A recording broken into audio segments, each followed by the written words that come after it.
Hope you're doing all well out there, and thank you for tuning in to this week's episode of the Incline Dodgers podcast, presented by Tick Pick and Fansided. This is Kevin Klein speaking. Your Los Angeles Dodgers are 70-49 as they are on a 4-game winning streak.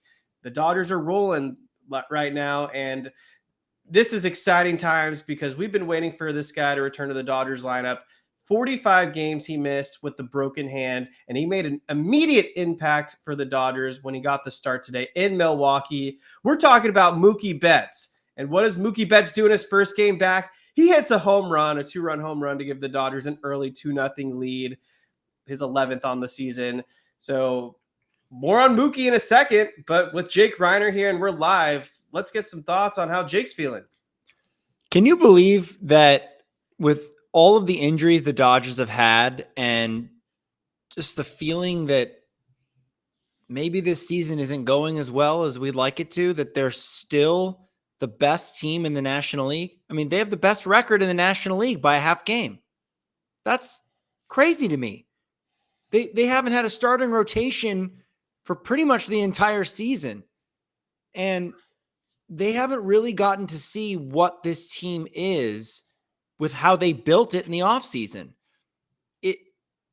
I think that's kind of what the plan was for the trade deadline. Now, clearly they needed to get at least a starting pitcher, which they did in Jack Flaherty. But with Amed Rosario being DFA'd, just open up the spot for Mookie Betts, it just kind of makes me think that this was their plan all along.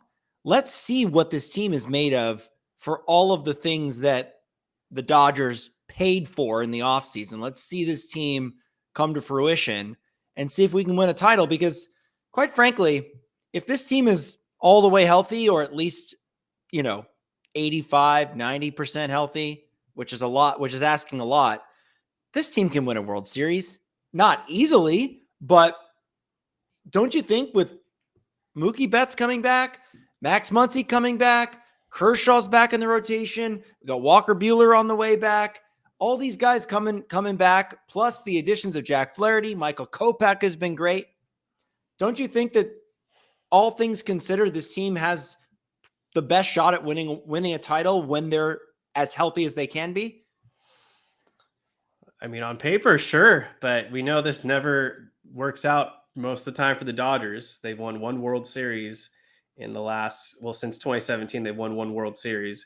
We can count 2017 if we want, but at the end of the day, they still have only won one title, and they tend to have the best record every season. But yeah, as Jake said, the Dodgers now have the best record in the National League, and that's despite only beating the Philadelphia Phillies once this season. Half game ahead of the Phillies when they are losing the season series. They lost the season series to the Phillies. They're losing the season series to the Padres. They're down 3-7. And yet, here they are. They're in first place. It feels like the Diamondbacks and the Padres rarely lose these days. And despite the monumental amount of injuries that the Dodgers just continue to stockpile, they are 70-49, which is a really good record. And they're in the midst of probably their toughest stretch right now on the season. And it will only get a little lighter come September. So the Dodgers are in a good place. They just need to take care of business. And they've done so in the last 4 games when they swept the Pittsburgh Pirates, a much inferior team that they had to take care of business against at home. And they're off to a good start with the first win in this 4-game series at Milwaukee. So yeah, back to Mookie Betts. What a sensational return. You feel like when a guy misses that many games, 45 games to be exact, it's going to take him a minute to get his timing back. And that's certainly what it looked like in his first at-bat against Peralta. Peralta had Mookie literally swing and miss to the ground. But that second at-bat, his second chance, he literally hit a home run. And I didn't have that on my prediction. I didn't expect him to go yard this quick. But Mookie Betts picked up right where he left off. And he's just been incredible this season with runners in scoring position. He's hitting .382 with runners in scoring position. That's the clutch factor that this Dodgers lineup needs. And as we get a little more in depth with this lineup construction, I'm very happy with how the Dodgers lineup looked today. Yeah, I mean, and before Mookie got hit with that pitch, he was on track to win MVP. I mean, that was the path he was on. So the fact that he has come back after missing 45 games, belts a home run to put the Dodgers on the board, that's huge. Also, not lost in all of this is the fact that they moved him back to right field, which thank God for that. What were we doing trying to move him to shortstop?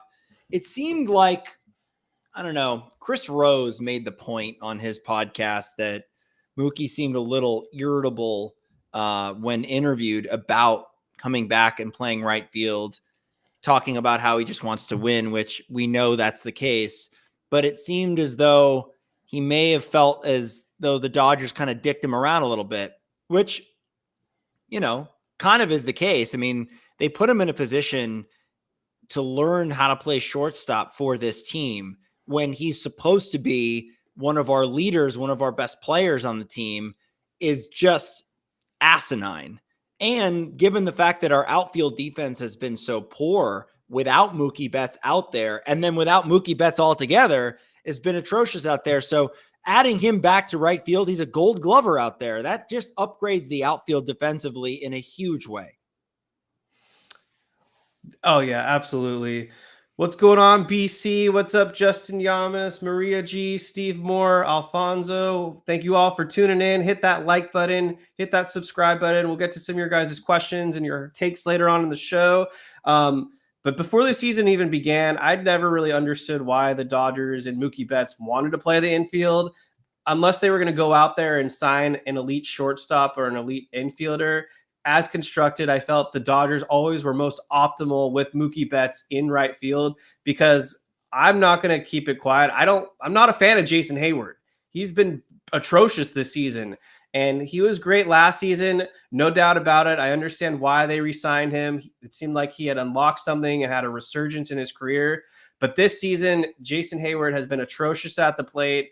Basically hitting 204, OPS below 700, not getting it done, has been hurt a lot. And if you have your choice between Mookie Betts in right field and Jason Hayward in right field, well, to me, it's a no-brainer. You have Mookie Betts in right field. Center field, it's going to look like it's going to end up being Tommy Edman, which will be an interesting experiment and showcase as we get to that point. He's expected to return to the Dodgers and will debut with the Dodgers on Monday, a week from today. And then obviously Teoscar Hernandez will hold it down in left field. Defensively, that looks like a really good lineup. And you have Kevin Kiermaier as well, who can be a defensive replacement, maybe the best defensive center fielder in baseball. He's just made some insane catches already in Dodger blue and has done that throughout his career. But yeah, I really like the move of Mookie Betts in right field. It was just stupid. And we talked about it all year long of him playing shortstop. It was clearly out of position for him. He was not good there defensively. Now you've got him in right field where he's sensational. And you've got Miguel Rojas, who can now just comfortably be the Dodgers shortstop and has been a tremendous defender. And bat, too. He's been great at the plate. I wonder what's going to happen, though, when Tommy Edman comes back and Max Muncy comes back. You have to think that someone like Nick Ahmed is going to be on the chopping block. They could send Pages down, although Pages has been hitting, and he's hitting 350 in his last 7 games. Mm-hmm. It's just unfortunate that he can't play center field. It is just it's atrocious watching him out there. And I wonder why they can't help him. I wonder why Dave Roberts can't help him. I mean, Dave Roberts was a pretty decent center fielder back in his day. Like, why can't we teach this kid how to play center field? He's got a rocket of an arm. He just can't read a fly ball to save his life. And it's costing the Dodgers a lot because you kind of want his bat in there. You don't want Kevin Kiermaier's bat in there. I mean, Kevin Kiermaier's hitting under 200 this year. So I get the defense, and maybe that's what they'll go with. I'm not sure what the postseason roster is going to look like. He can bunt. Yeah, he can. I was encouraged to see that. Although the Dodgers' lack of bunters on this team, we know they don't bunt at all, but it is very, very annoying when you need to lay one down and you can't. Nick Ahmed screwed that up, one of the at-bats in the Pirates series. Yeah. But I wonder how they're going to shake this up, because you got to imagine that Edman's going to play at least, a majority of the time in center field. Mm-hmm. He can also play the infield, but with Muncy back, you're probably going to have him at third. Lux has hit really well lately, so he's staying at second. You got Rojas at short. So Edman kind of has to be in the outfield. And in which case, what do? You send Pages down, you cut Nick Ahmed. What do you do? This is what's going to happen. First of all, I was upset with the fact that they already cut Amed Rosario. That they cut the wrong Ahmed. This just rubbed me the wrong way. Not that I'm saying that the Dodgers need Amed Rosario to win a World Series. Chances are, and we joked about it when they acquired for him, they probably were going to leave him off the playoff roster. But you got to at least see what you've got in Amed Rosario. When he was hitting above 300 and he's a platoon option in the infield, you never know if someone's going to get hurt tomorrow for all we know. So it should have been Nick Ahmed first. He's got to go. He can't bunt. He can't hit. We don't need him because we have Rojas, who's basically the upgrade version of Nick Ahmed, and he's got more of a leadership role. So Ahmed's for sure going. I think they have to get creative here with that second spot. You mentioned Pages is now kind of hitting the ball well, and it would just kind of be demoralizing to send him down to AAA. And as bad as he is defensively in center field, he's an elite defender in right field. So it's kind of confusing how he's so bad in center, but so elite in right when they're not that much different. I mean, it is quite a bit different. But you still read the ball in the air. Yeah, but you are, I mean, he looks like a first baseman trying to play center. But you're the captain out there. Center field is a very prominent position, and you're going to want to put your best fielder out there, and it's a lot more ground to cover, and you are the captain. I feel like dealing with right field is a little bit easier. But again, I just don't understand how they can't teach him how to play the outfield better. He is an outfield. It's not like you got Miguel Vargas out there who's lost, whose natural position is the infield. This guy Pages is an outfielder by all accounts. So I don't know. It's going to be interesting to see what they do with this roster and if all of these guys can remain healthy. But it is head scratching to trade for a guy like Amed Rosario because you feel that your bench players aren't producing the way you want them to. And at the time it was like Chris Taylor was out. Kike Hernandez wasn't hitting. Well, now Kike Hernandez is starting to hit a little bit more. I mean, definitely in the clutch. Kike Hernandez is hitting a lot better. Yes. But not overall. But the thing is Kike Hernandez is going to be on this postseason roster because that's why they have him. So yeah, he's their best bench player. Exactly. So I don't know why you would give up a player to trade for Rosario when if you needed someone to kind of hold you over until these guys come back, you bring up someone like we've been talking about from AAA. So we know the rosters will expand in September, and that's maybe when Chris Taylor will return because the Dodgers love Chris Taylor and they won't quit on him. He's their Brokeback Mountain. But this is what I think they have to do. And I don't know if it'll happen, but Jason Hayward needs to go on the Phantom IL. They got to fake an injury somehow because how is he going to play? He was their right fielder, and now Mookie Betts is the right fielder. They're not going to give Mookie many days off, I don't think. And if they do, Pages should be playing over Mookie or over Hayward if they're both at the major league level. You have to have Pages over Hayward at this point. So if Hayward is limited to right field because you've got Teoscar always playing center field, you can't put Hayward in there at this point. I don't think he's even logged an inning there. They've got Kiermaier and Edman coming soon. So what role does Hayward have? I don't think they're going to DFA him because he's a clubhouse leader. He's Freddie's best friend. I think a lot of guys look up to him. So you just have to Phantom IL him, I think. Yeah. I think they're going to try and do everything that they can to keep him on the roster, which means that Pages is the odd man out just based on options. I think that there is too much with Hayward as a clubhouse guy, but if they Phantom IL him, he can still be in the dugout. I mean, he can still be a player coach if that's what they really want. But in terms of the production on the field, we're just not seeing it. He is a good defender out there, but again, it's like now you have Mookie out there, and you don't need Hayward to play right field. Where is he going to play? You can't play him really anywhere. So the other option is to DFA him, which I don't think they're going to do that. That would be kind of shocking to me if they did that. But they can't they can't carry him. There's no spot for him. There's no way to work him into the lineup every day. Yeah, I mean, personally, I like Kevin Kiermaier more than Jason Hayward. If I have to pick one, I want Kiermaier just because of that defense. Yeah, And the defense alone is gives him an upgrade over Hayward. So we'll get to some questions later, everyone. Appreciate you guys tuning in, of course. But I think that's all I wanted to talk about with Mookie. We can get to the lineup construction in just a few minutes of what we think the Dodgers' regular lineup will look like. But I kind of want to talk about Shohei Otani. So Mookie Betts has been crushing the ball with runners in scoring position. But meanwhile, Shohei Otani isn't. And I don't know if you've kind of noticed this, Jake, but more often than not, especially these last couple weeks, Shohei's not coming through with runners on base in scoring position. It's kind of been a trend all year for him. Yeah, and I don't quite understand it because on the year he's an MVP. He's got 36 home runs now. He hit one tonight in Milwaukee to put the Dodgers up 4-0. Feel like we haven't gotten many games where both Mookie and Shohei have homered in the same game. So that was cool that we got that experience tonight. Definitely showed how potent the Dodgers offense can be when they have the big three MVPs in there. But with runners in scoring position, Ohtani's hitting 229 with just 2 home runs and a 687 OPS, which is very low and something you wouldn't expect when you look at his overall numbers in general.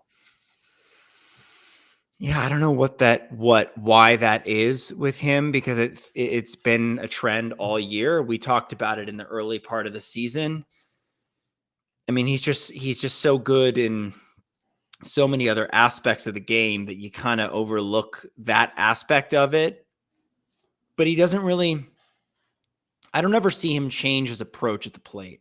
Like, I don't ever see him with runners on shorten up or try and poke the ball to left field, kind of how Freddie Freeman does it, where he's just very surgical with the bat and can kind of place the ball wherever the fielders aren't. Shohei's kind of boom or bust. He swings out of his shoes, his helmet falls off. So it just seems like it doesn't matter what the situation is. He's going to be swinging how he's going to swing, whether there's men on base or not. And you kind of just live and die with it at this point. I don't think that they're going to change his approach to the plate. I don't think he is going to change his approach to the plate. I think this is just what it is. Now, with the way he's hitting, you can live with that. The other guys in the lineup need to be focused on manufacturing runs, hitting with runners in scoring position. That's been something I've been talking about all season with this team. So with Shohei, you kind of just you live with it because look at the overall production. Yeah, and I wanted to dig into it as well because I was like, maybe Ohtani just presses in general, and this was a trend in Anaheim, and he carried it over. But nope, he was actually really good last season with the Angels with runners in scoring position, and it's basically the same sample size. He hit 317 with nearly 1,100 OPS. So just 2 home runs this season with the Dodgers with runners in scoring position. Hopefully Ohtani just goes on a massive tear. As great as he has been for the Dodgers this season, I feel like we haven't seen Ohtani hit his ceiling yet. He hasn't had that monster mash year where, what was it, 3 years ago? He hit nearly 60 home runs with the Angels. This year, he'll probably get in the high 40s if I had to guess. But the one thing that is cool that Ohtani could be chasing is a 40 home run, 40 stolen base season, which was kind of fitting that he's doing that when Matt Kemp just had his special day yesterday. So we're going to kind of veer to the right for a second. Just thoughts on Matt Kemp and him getting his respect. God, I love that. He, growing up a Dodgers fan, he was huge. I mean, obviously when I started watching Dodgers baseball was in the 90s. So I fell in love with guys like Eric Karros and Sean Green in the early 2000s and Adrian Beltre and all those guys, Eric Gagne. But I think once I started coming into my own and really understanding the game was when Matt Kemp and James Loney and Andre Ethier and Russell Martin hit the scene. And those were special rosters because those guys all came up together and they were amazing. And Matt Kemp in that 2011 season will forever be gypped of an MVP, especially since it came out that Ryan Braun was juicing. But despite that, right, you look at the numbers, you compare the numbers between Ryan Braun and Matt Kemp, and it's not particularly close. I mean, Matt Kemp just outshined him in pretty much every category. And so we all as Dodgers fans kind of expect, or just kind of think about that 2011 season as his MVP year. But then for him to come back in 2018 and do what he did, an all-star season, he was one of the reasons why the Dodgers got to the World Series. He was unbelievable that year, and he had a resurgence. And so it made so much sense for the Dodgers to sign him to a one-day contract so that he could retire with the team that brought him up and he made his debut with and became a star here in LA. Yeah, for me, 2018 personally was my favorite Matt Kemp season. I felt like he was playing with a chip on his shoulder. It was a reunion because they had traded him after 2014 in that Yasmani Grandal trade. But they brought him back. Like you said, he was an all-star. Nobody was really hitting for the Dodgers in the first half except for Matt Kemp. And then when he kind of was tailing off in the second half because he was near the end of his career, he had that run against the Arizona Diamondbacks where he had multiple big hits, I believe, off Archie Bradley each time, and then did have that home run in the World Series off Chris Sale. So it was just a nice full season for Matt Kemp.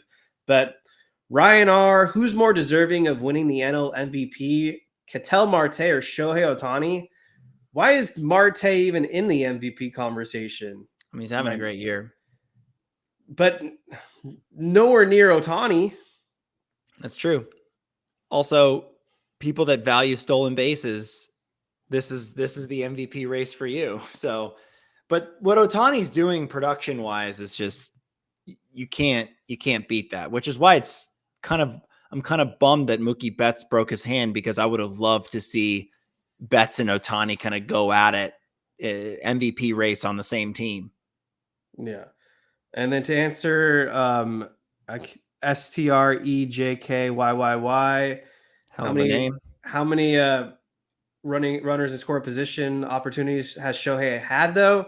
He's had a decent amount. I mean, I feel like every few games he's got at least one or two opportunities with runners on, because the bottom of the lineup has done a lot better the last month or so. Mm-hmm. So him at leadoff hasn't necessarily taken away runners in scoring position opportunities. So it's going to continue to be the same lineup with him leading off, as we know. So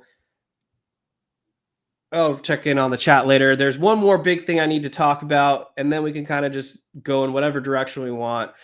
Clayton Kershaw. That name might ring a bell for most Dodger fans. Picked up his first win of the 2024 season today for the Dodgers against the Brewers, where he went 5 2/3 innings. It should have been no run innings, but Joe Kelly came in and had his mess, which we can complain about that in a second. But Kershaw looked great. He had 6 strikeouts, I believe. He was getting swings and misses. This is his second start in a row now against good competition. He pitched well against the Phillies. He pitched pretty good against the Brewers as well. I was panicked, not going to lie, after he got destroyed by the Padres. But these last 2 outings, Kershaw has looked a lot better. The sliders there, the curveballs looked as nice as the last few years that I can recall. Fastball velocity ain't all that, but he seems to be locating it well. And, despite the shoulder surgery and him starting so late into the season, Kershaw's getting it done. Yeah, he's still good. And he's so crafty. I mean, just the way he's adapted his arsenal. Like you mentioned, he doesn't throw as hard anymore, but he still has that wipeout slider to right-handed hitters that is just deadly. I mean, it just disappears at the hands, and it disappears, at the knees. And we've never worried about Clayton Kershaw in the regular season. I mean, he's arguably one of the, if not the greatest regular season pitcher of all time. You could make that argument. It's just do we want him starting a playoff game for us? We can't answer that right now, but I think overall, if the Dodgers get Yamamoto back, I don't think that you can have Kershaw start a playoff game. Oh, So then I think you're wrong. you want Kershaw to start a playoff game now? Let's look at who they've got. Glass now is a lock. He's their ace. Flaherty? Flaherty is a lock. He's their number 2 or number 3, however you want to view it. Flip that with Yamamoto. There's your 3. Who's the 4 right now? Right now? Yeah. Well, nobody. It's Kershaw. By default, but we've got guys coming back. Who's coming back? It all depends on Yamamoto. Is Randy Johnson coming back? I already threw Yamamoto in there. He's in the 3. It's the 4. We got no one coming back. It's unfortunate what's happened to Gavin Stone. It is unfortunate. It looks like he's kind of burnt out a little bit. He did. So I'm still holding out hope that it might be Gavin Stone. But again, what? I said I don't think so. I think he's pulling a Gonsolin. Yeah. I mean, I guess by default, Kershaw is your number 4. I think so. And what happened, why it seems like it's more definitive now, is we just saw it on Saturday. River Ryan got a severe injury. Yeah, I was there. It was horrible. I mean, because he started off the game making that like Jeter-esque throw, falling off the mound, which was awesome. Former shortstop. And then just God damn this pitching staff. It just every year we just get hit with just the worst arm injuries of all time. I know we bang on the medical staff, but they I don't know if it's the fact that they suck or we're not drafting the right pitchers or we're not developing them the right way, but it's just so frustrating because you see these guys and you're like, you watch River Ryan pitch and he was out pitching Paul Skeens. Yeah. He was locked in. He was set up for his best start of his major league career. He was locating everything. I think he was at like 55, 57 pitches. He was cruising. And this happened. So we got the forearm tightness. They're ruling him out, or they're ruling him out for the rest of the season. They don't even know if he's going to have to undergo surgery. So FML if that happens, because then we don't even have him next year. So I really, really hope they can avoid this because he is looking like a very promising young pitcher. And I was going to say, like, prior to the injury, he'd be my number 4 potentially. There was a strong case because he just looked that good. But here's the thing, though. Back to Kershaw, right? We're supposed to get Walker Buehler back soon. I would rather have Walker. If I'm choosing between Walker Buehler and Clayton Kershaw to start a postseason game, I'm taking Walker Buehler. That's sorry. Insane, totally insane based off what we've seen. Kershaw's had one okay start. He's had 2, and they were against good teams. What has Walker Buehler done this season? Neither of them have done anything to earn a postseason start, but it's by default. It is by default, but we have to deal with the hand we're dealt. And right now, we know the 3. There is a good shot. I'm not saying Buehler's dead. Because he's coming back on Wednesday to make his return. He has the velocity. He has a pretty good slider, but his curveball was shitty. His fastball was getting hit hard. Pretty much even though he was throwing 97 at points, he was giving up home runs. He was getting hit hard. Even in AAA, he's looked like pretty bad. His most recent outing was serviceable, but prior to that, Buehler has just been getting roughed up in every rehab start. So I don't know yet what's going to happen with Walker Buehler, but I am not saying he's dead yet. And he's the only one, it feels like, if someone's going to steal that spot from Clayton Kershaw, it's probably Walker Buehler. I would say he has the best shot of anyone. I think Gavin Stone has run out of gas. Personally, I would put him on the IL today and just give him a reset, give him 2 to 3 starts, 2 to 3 starts off, and then see what you've got out of him because he was pitching so well. I'm just saying, Kevin, when it was me, you, David, and my brother watching that playoff game against the D-backs, game 1, we saw Kershaw just get lit up.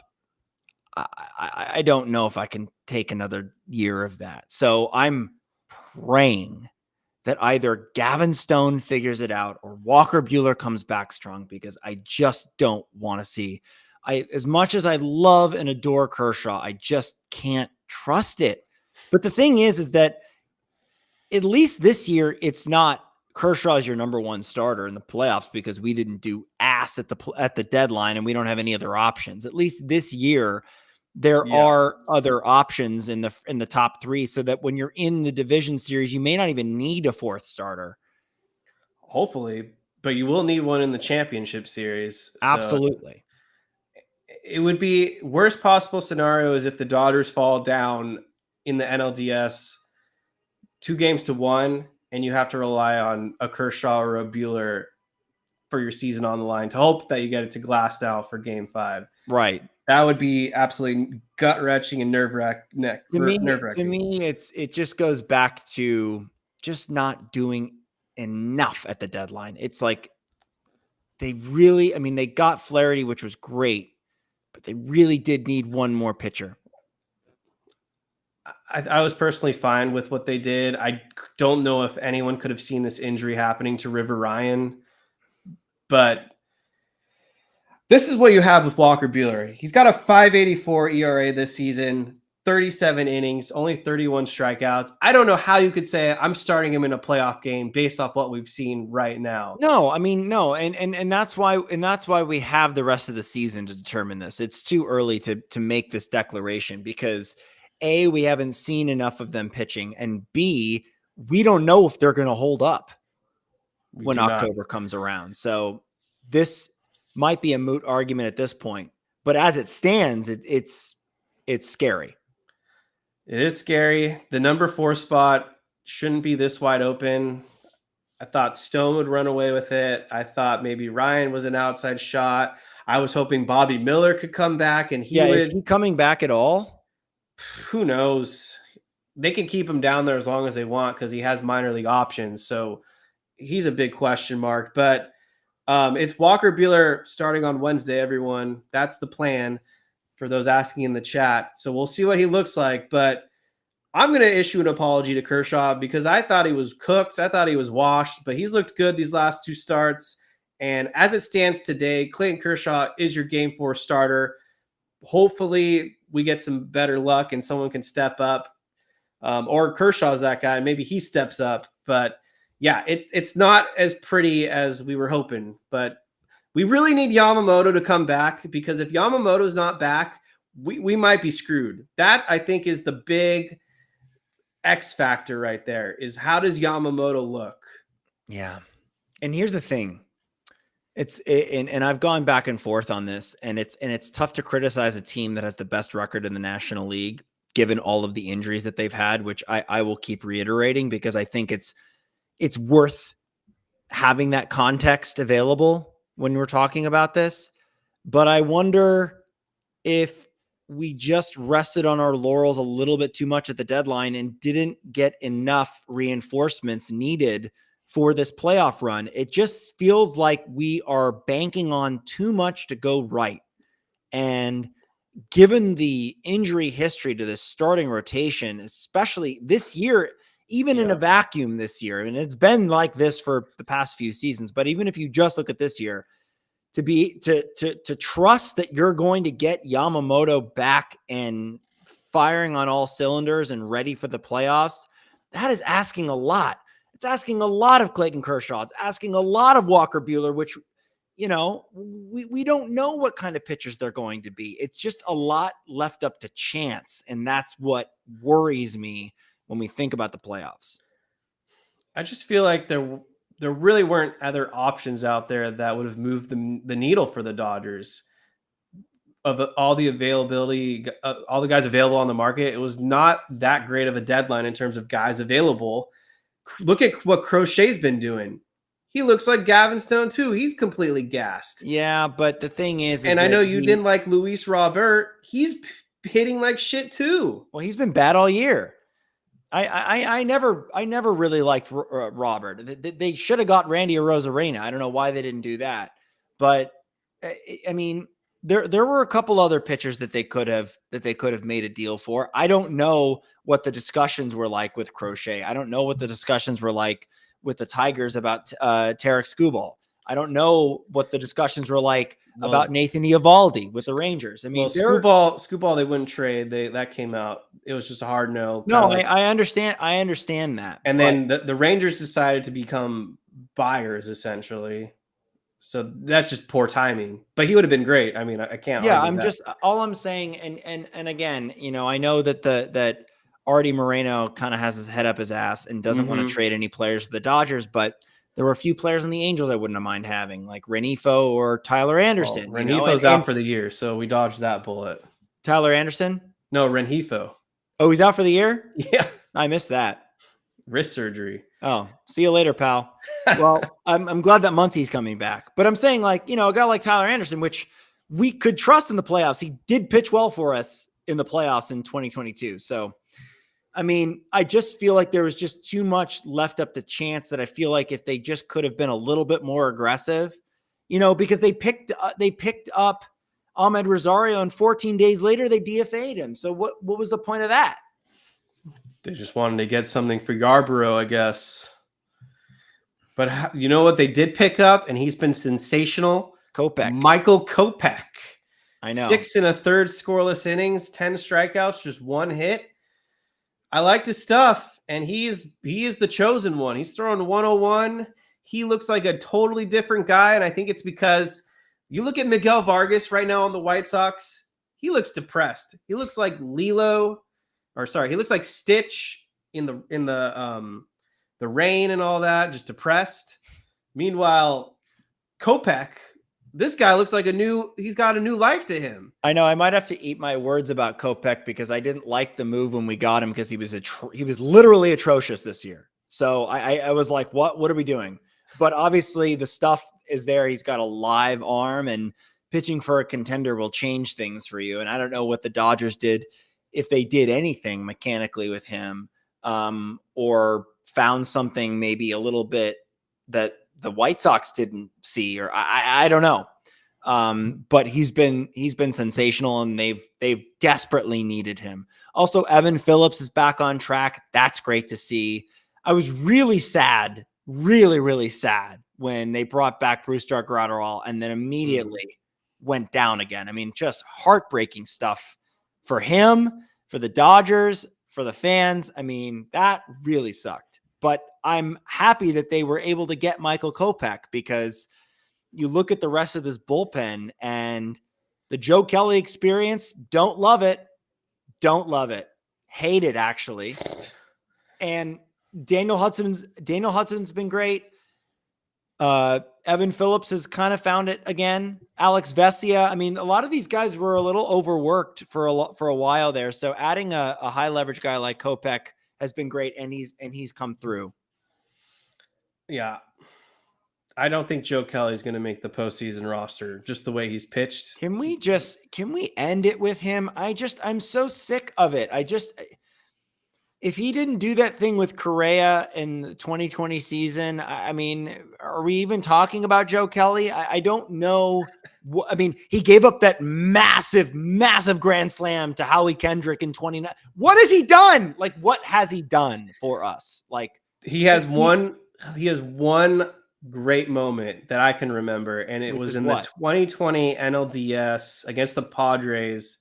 And I'm pretty sure Jansen just completely lost command of everything. And they brought in Joe Kelly with the bases maybe loaded, or at least 2 runners on.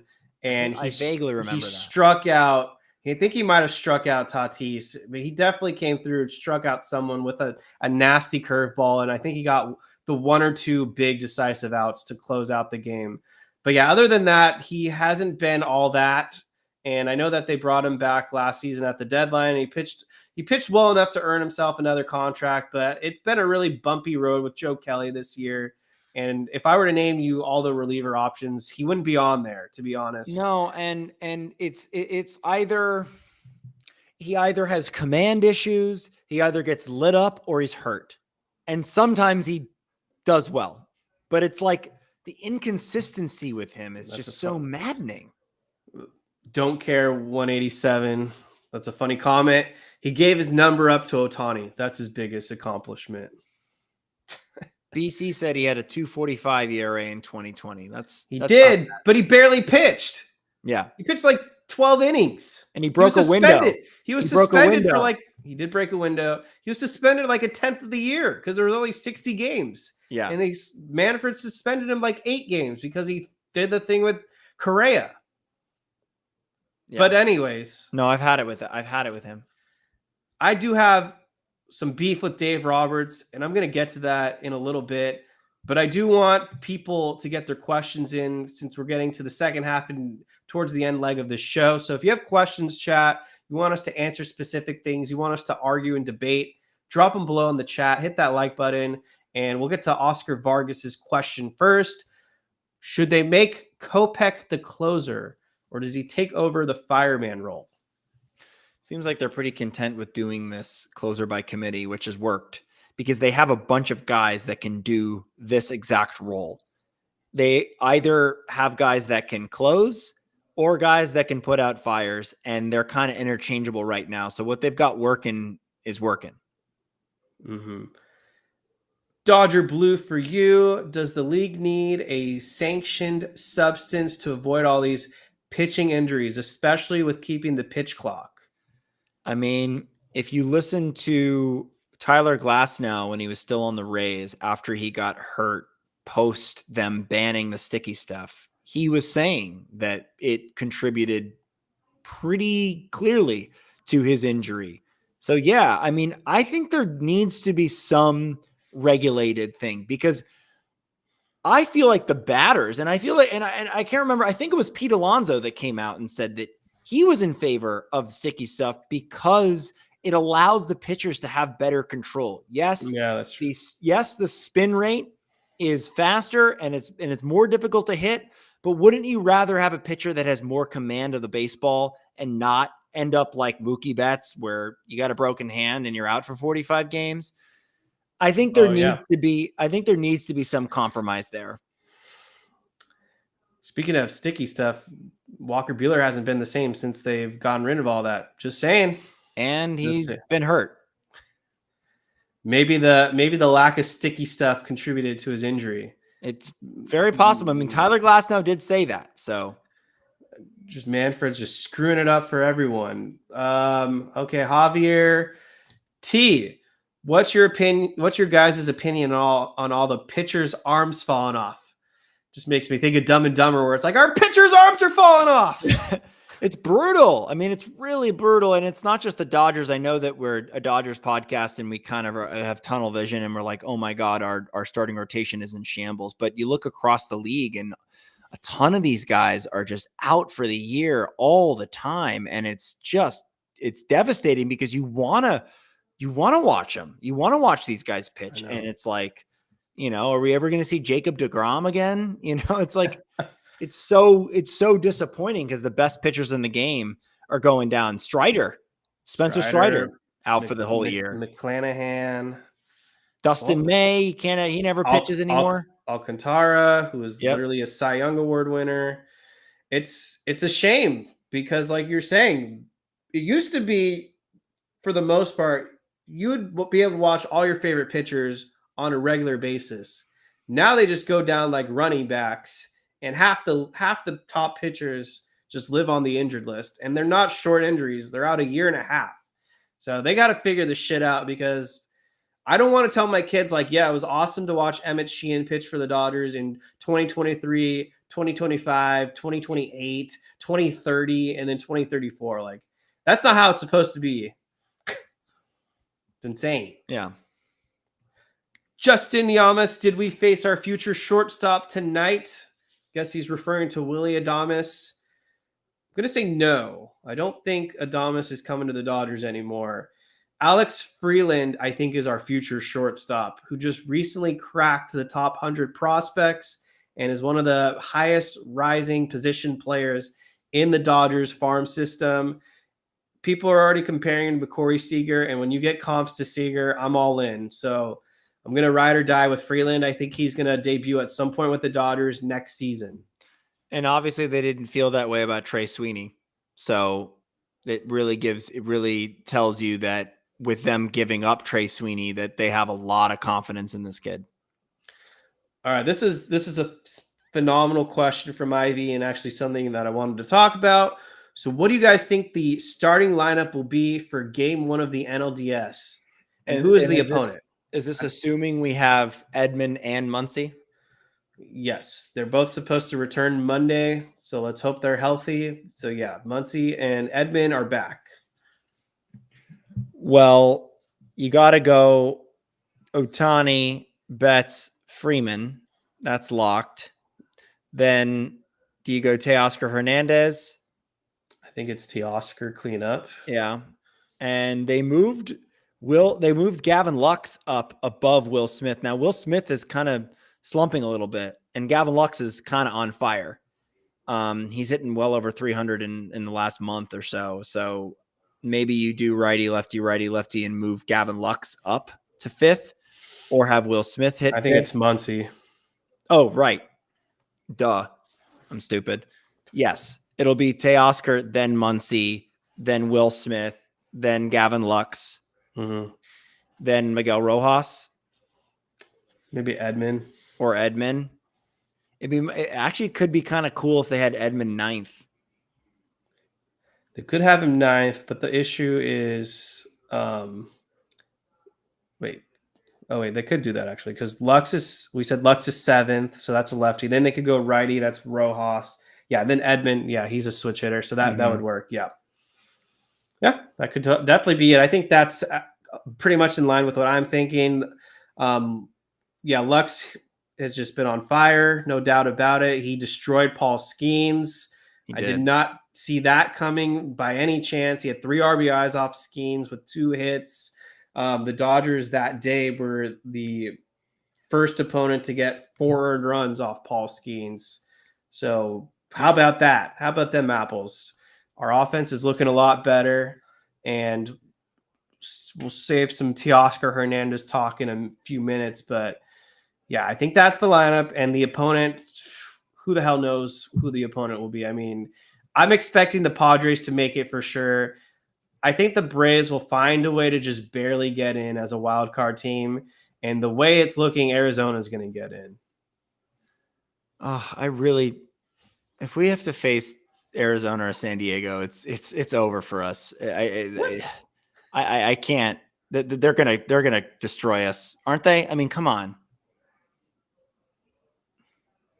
No, they're not going to destroy us. I have zero confidence against those teams, because what is this negativity? Because they run all day on us. Both of those teams have our numbers this year. And well, if Christian Walker doesn't come back, that could be huge for us. Is he supposed to come back? Yeah. And everyone finds a way to come back against the Dodgers. So I wouldn't get your hopes up. Yeah. We stink against those two teams. So I don't want to see either of them. Yeah.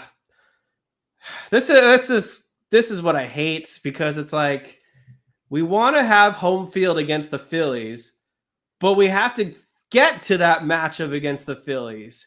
So it's like, what do? Do you tank to be the 2 seed and hope you get like the Brewers and the Braves winner or something and just hope the Brewers win? Or do you go as the 1 seed? And I don't know. I mean, we kind of own the Brewers historically. I would love to have the Brewers, but every time I say this, I would love to face X. They beat us. So I can't even say this shit anymore. No, I mean, here's the thing. Like, our style of play is boom or bust. We just got to get on board with that. We know that that's the case. I fucking hate it, but that's what this team is. So we just got to pray that when October comes around, they're hot and they can hit home runs, because if they don't, it's over. Like, it's plain and simple. So we just gotta hope that these guys can hit the ball out of the park in the playoffs. If they do, we're going to beat everybody. All right. I'm going to try to understand what this question is from Alleluia 1. Do you guys think Kike even matter? The lineup will either be good in the playoffs where he will barely play, or the lineup will disappear again and he wouldn't matter. basically, what is Kike's value to this team in the playoffs is kind of the gist of that question. He's going to start against left-handed pitching, and he'll be the first bat most likely off the bench against a left-handed reliever. Where are they going to play him at shortstop? Probably, right? I don't know where else he'd shortstop. Well, Rojas is also shortstop. Second base, maybe, if they platoon him with Lux. I guess that most likely be it. Third base, potentially, if Muncy, something's off with Muncy and he just doesn't look right against lefties. I don't know. But yeah. Look, Kike there for one reason and one reason only. To perform in the playoffs. He's going to get some at-bats, and he's going to be there when you need him. So it's either going to be a pinch hit opportunity, or it's going to be a spot start, or, takes over defensively, all that. I mean, it's going to be one or the other. I forgot to bring this up, but my goodness, thank you, Maria G. What is going on with this Will Smith slump? I mean, this isn't just a couple weeks. Since the second half, he has just not looked in good form at all. His batting average has fallen to 245. I don't think he has a single home run in the second half so far. These splits, he's 3 for his last 27. Over his last 15 games, he's hitting 102, last 30, 188. The other day, he had a negative 15 WRC plus. His OPS was like in the measly 600s. What is going on with Will Smith? I don't know. He seems to slow down a lot towards the end of the year historically, but this year it's kind of dropped off a little bit more severely than in years past. I just think that it's tough to catch. It's why, really good hitting catchers are a rare breed, because the position is so demanding. And Will Smith has been an exceptional catcher this year.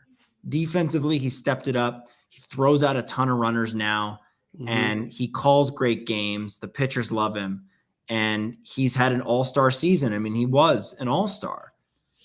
I don't know what's going on with him at the plate, though. It's tough. He goes through these peaks and valleys sometimes, but I have full confidence that when we need him, he's going to come through. I mean, I just feel like he's a guy that is going to be there when you need him the most. And we do need him to hit, because we can't have another, Austin Barnes, usurping of the catcher's role like he did with Yasmani Grandal. Like, that's just not going to happen. So we just got to ride with it. Totally.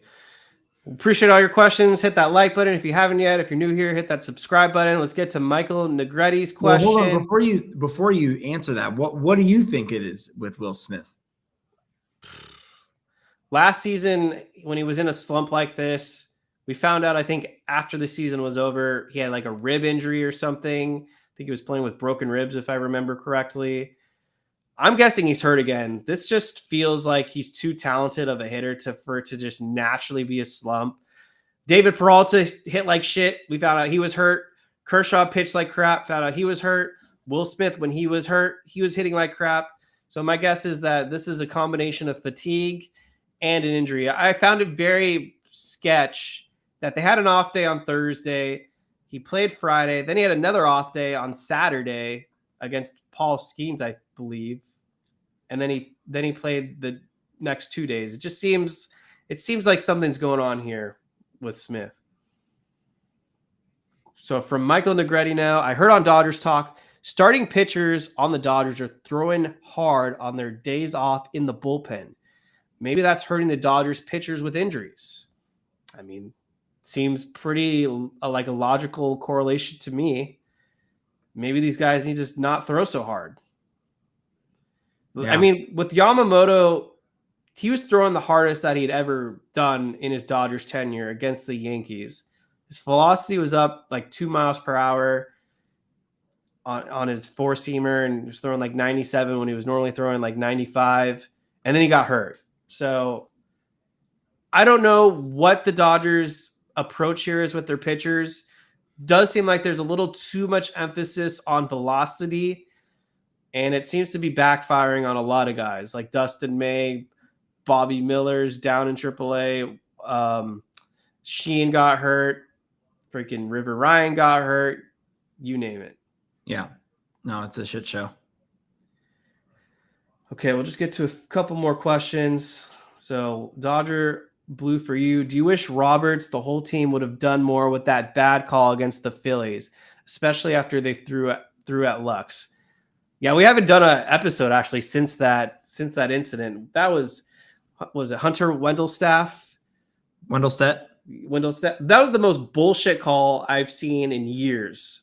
And that's not even being a biased Dodgers fan. Like, what was that horse shit? There was no obstruction from Miguel Rojas. Yeah. He made a clear path to tag the runner out, and freaking Wendelstedt blew it for the Dodgers. And after that, they just fell apart. That Joe Kelly unraveled. Everything went wrong. And honestly, I think that call cost us the game. That was some serious BS. I rewatched that play a couple times, and I'm like, if you were teaching young little leaguers or middle schoolers how to cover the bag in that play, in that scenario, you would teach it exactly how Miguel Rojas did that, which is to avoid the runner, get to the bag, make the tag, not impede the runner, not block the bag, and still get the out. The fact that they called that interference is just horseshit, because if they didn't call it, nobody would have batted an eye. You would have not heard anybody in the Phillies dugout say anything about that, because it looked so normal. It looked so routine. And you're right. After that, everything unraveled. It was disgusting to watch, especially because it was a great play just all the way around. Yeah. So looks like we don't have any more questions currently to answer. So we'll probably get to our final thoughts unless someone drops a super chat or something really juicy. But so I have some issues with Dave Roberts and his bullpen management these last two games. I did not understand the decision to go to Anthony Banda yesterday against a bunch of right-handed bats. And I'm a big Banda guy. He's sensational. But when you have Anthony Banda going against Andrew McCutchen in high leverage, a guy that has historically killed the Dodgers throughout his career, he destroys left-handed pitching. I just didn't understand the thought process there at all, to be honest. Already had a 2-run homer in that game. He did that as well, so he was feeling himself. You had guys like Kopech, even Phillips, who ended up having to pitch that game, Hudson, any right-handed pitcher should have been going in that situation. You had 6 outs to get because Glasnow was able to give you 7, and he didn't get the win because of Dave Roberts and his head-scratching bullpen decisions. So once again, I feel like Dave Roberts hasn't learned after all these years, and it's going to be another thing. Here we go in the playoffs once again. And then today, it's a 4-0 game. Kershaw's cruising. I understand that they probably had a pitch count on him, but would it really kill his arm if he had to get one more out to get out of that 6th inning? But instead he goes to Joe Kelly, and Joe Kelly nearly coughs up the entire lead. Yeah. Two bad decisions from Roberts. Generally speaking, he's been pretty good this year and has weathered the storm with all the injuries and the bullpen being taxed. And ever since Yamamoto went down, the starter's ERA has been through the damn roof. So I cut him a little bit of slack when it comes to this stuff, but I agree. In those moments, it didn't make much sense to me given the matchup, especially the Anthony Banda thing. I did not understand that at all, especially when you need him against lefties. You don't need him against right-handed batters, and you have a ton of good right-handed pitchers in the bullpen. So it didn't make much sense to me. What I thought was even more egregious in that particular game, because that was the game that Teoscar Hernandez got the walk-off hit, right? Yeah, I was going to get to that. Right. So my bigger issue, or maybe just as big of an issue, is the fact that we couldn't move the runners. As soon as Kike Hernandez hit that game-tying double, and we had a runner at second and nobody out. What the hell are we doing? Get someone up there to lay down a freaking bunt and get the guy to third and then hit a fly ball, because it changes everything. And didn't he like pinch hit Nick Ahmed in for Kiermaier or something? The other like way that? around, I think. No, because Kiermaier had the successful. He put Hayward in there. I know he did. I know he put Hayward up there. Well, anyways, at some point, Kiermaier had a successful sacrifice bunt. And then later in that game, I'm pretty sure Kiermaier came out and they had Nick Ahmed bunt, and he failed. Yeah. Do your job, but also don't go away from the bunt when you need to bunt. There's so many teams in Major League Baseball that still bunt and bunt well. Like the D-backs bunt well. The Reds really bunt well. I mean, there are teams that don't have the thump that the Dodgers do that need to be able to push runs across when they can. And in that specific situation, it's like you could easily win the ball game with a sacrifice fly and go home happy. Now, as it happened, Teoscar Hernandez bailed him out and clutched up once again. He's been amazing all year, and we should keep him past this season, which we've all been saying. So he kind of let Dave Roberts off the hook there, but while it was happening, I was like, what are we doing? We just tied the game. All we need is one run. The worst thing you can do when you tie it up in extra innings is send it back to the other team for them to take the lead again. I get that you're the home team and you always have another at bat. But to me, that was just craziness that they couldn't get a bunt down, and B, didn't even try in that situation. Yeah. So like you were saying, Teoscar Hernandez was the hero. So we're going to end the show with talking about Teoscar and then get to that miscellaneous question. This guy has just been the MVP of the second half for the Dodgers. I mean, what isn't this guy doing? That walk-off hit against the Pirates was fire. What a way to close out the series. In the second half, he's hitting .333 with a 193 WRC plus. He's got 7 home runs, 17 RBIs. He took Paul Skeens deep too, didn't he? Yes. Yeah, he's just opposite field. He is just everything you could ask for and more for the Dodgers. And I mean, to me, it's a slam dunk to re-sign him, but obviously we all agree, and it'll be an issue come the offseason what happens there. But let's live in the present. Teoscar has just been such a joy to watch. And I mean, where would this team be without him? I don't think we'd be in first place. No. I mean, he's been such a steady hand at the top of that lineup. He's been healthy all year. He's been a godsend. And also just his presence in the dugout, the sunflower seeds thing. He just enjoys the game. He's embraced Los Angeles. Los Angeles has embraced him. He wants to be here. I can't say enough about the guy. He's been sensational. Absolutely. All right, the final question. Then, Jake, if you have anything else you want to cover, feel free to say so, or final thoughts. But Dodger Blue for you, making it fun for us. Favorite taco and burger spot in LA? Well, I love In-N-Out, so I'm going to say In-N-Out. But if it's not In-N-Out, then I love the Apple Pan. Oh, that's a good one. That's an LA staple in Westwood. Century City area. It's off Westwood and Pico. I love that burger. And for tacos, have you ever been to Leo's Tacos? There's a few locations, but it's like a taco truck. Yes. That the one I've been to is on South La Brea. And a lot of Dodgers fans go there after games. One of my good friends, Jacob Moss, showed me that spot. He's a huge Dodgers fan. And so, just really, really good tacos. Okay. Yeah. I've been to Leo's. I don't normally think about what my favorite taco is. I like tacos, but it's not my go-to, but West Adams has a pretty good place called B Taqueria, and I would highly recommend that. They have really flavorful and authentic and fun tacos. So I'm going to go with that. More of a burrito guy, but B Taqueria. And then burger for the win. Have you been there? Oh, for the win. Yeah. I thought you were gonna give me a name after Nope. thing. They're called For the Win because they're the win. I've never even heard of that. Oh shit. Well, you're missing out because people are raving about it like Shohei Otani. I'm not gonna lie, and that's not even an exaggeration. They've got one in the Grand Central Market in downtown LA. They've got one, I think, on the west side now. They do. They have one. Looks like they have. Oh, look at this. Yeah, they've got Hollywood, Grand Central Market, Van Nuys, Glendale. So maybe not West west side, side, West LA, Sepulveda, and Pico. that's the location.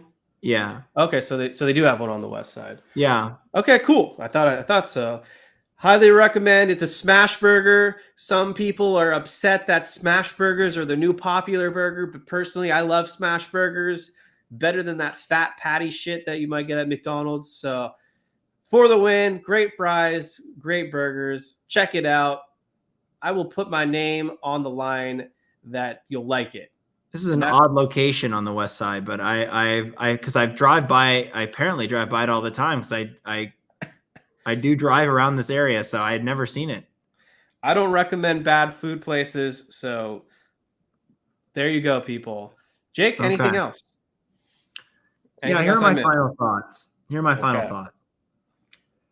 I'm actually kind of glad that the Padres and the Diamondbacks have stepped up their game. I mean, both the Padres and the Diamondbacks are 8 for their last 10. We're 7 for our last 10, or we've won 7 of our last 10. They've won 8 of their last 10.